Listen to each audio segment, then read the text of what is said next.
Hello guys, welcome to Data Pandit channel. So, so let's continue the Unix shell script series.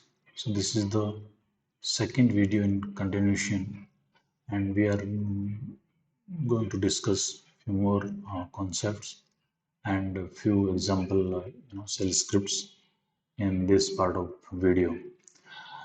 So let's continue the discussion and. Today's we are going to discuss predefined variable. Okay, so whenever we create the shell scripting, then then we need to know the status, the process ID, and execution related operations. So the first variable which is predefined is dollar question mark.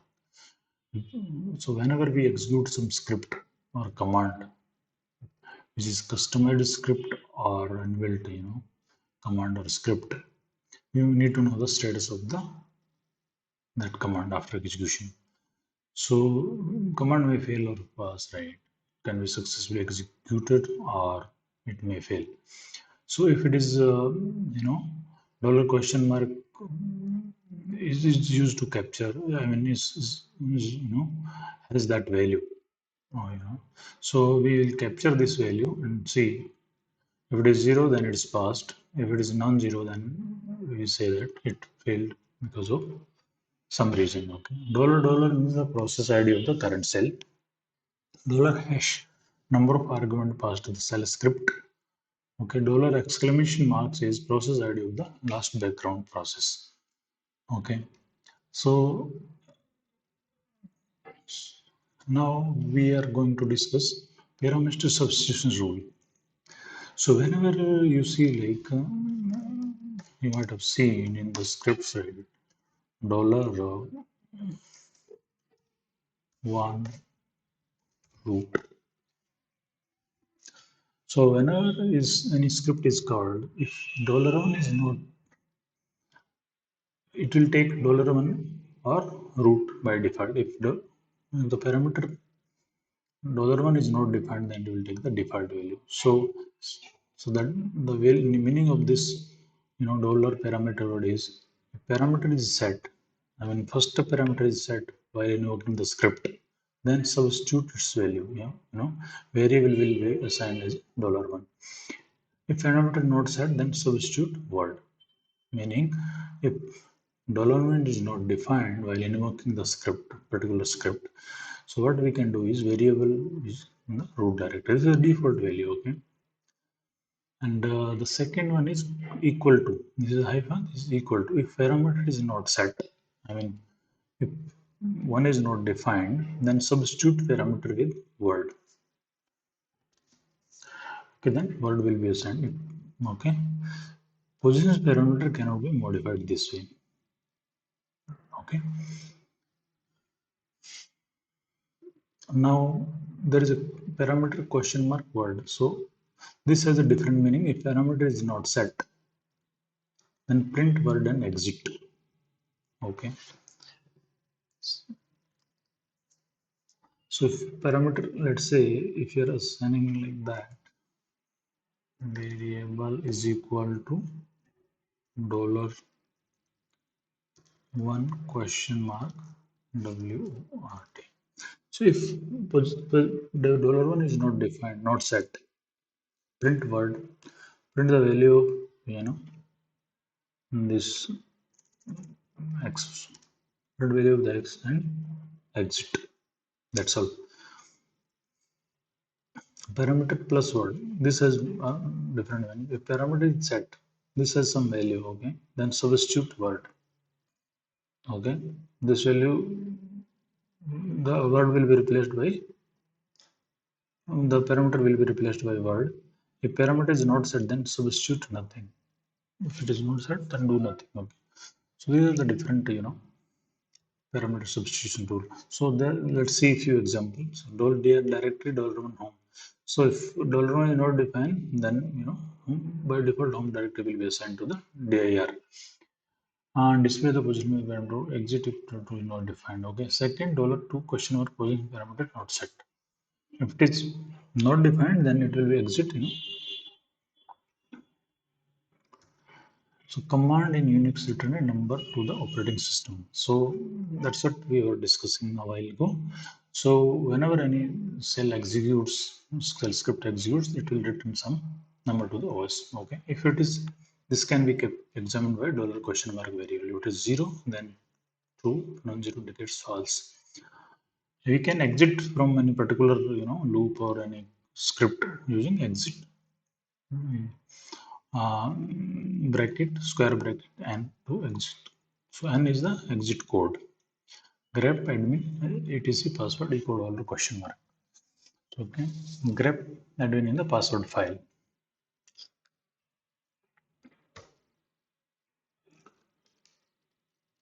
Okay. Now programming construct. So programming construct if loop. So if statement, loop, for loop, while loop. These are the programming construct. So what is the if construct here? If grep, then echo admin is a valid user. If admin is found into the password file, then what we can say is admin is a valid user. Okay. This is a simple if then while. Similarly, if else. Okay. So if grep admin password, then echo admin is valid user, else echo admin is not a valid user. So this is if construct in Unix. Simple if construct. Okay. Let's go ahead and see what others. There could be many if statements. If command one, then statement a elif, elif. Okay. Then this elif, then this. And finally, five. We are closing with the five. Okay. We have many more conditions. Now check for the username first in the password file. If not present, then check in group file. Username present first as command line argument. So we are so this is a small script to examine whether particular user has valid or not. So what we can do is we just put this into the one script uh, and do the execution permission to it and execute it with the parameter. So the script name sh or script name and parameter. Let's see. Okay. Script. So this like this you will execute. First you will define the script. Okay. Yeah, use it search check or something like that. So in user check, let's say this user check dot sh. Okay. So in user dot check dot case, what will happen? We will go to the VA editor user underscore chek dot sh. We'll specify these things. What we will do is first we'll do user $1 root. So what it says is if the you know if they specify any parameter, then fine, otherwise root. If user is found in password file, the error and output will go into the trash. Okay, that we already discussed in one of the video earlier Unix basics video. Okay, so if you don't know what are those dev null, then you can go back and see in the Unix playlist. Probably in the first few videos you can see. Then there is we can print that user. Else if what we can do is there's a group file as well, password file group file in etc directory. If user is there in that group file, then also it's a valid user. Else it is a not a valid user. This is small script. Okay. So likewise we have a test expression. So test is also another kind of condition check. used to evaluate the expression, test expression or expression. So there are two, two ways we can check the condition: command, execution, numeric values, string values, files. So these things can be evaluated as part of this text expression or round bracket expression way. Okay, let's go ahead and see.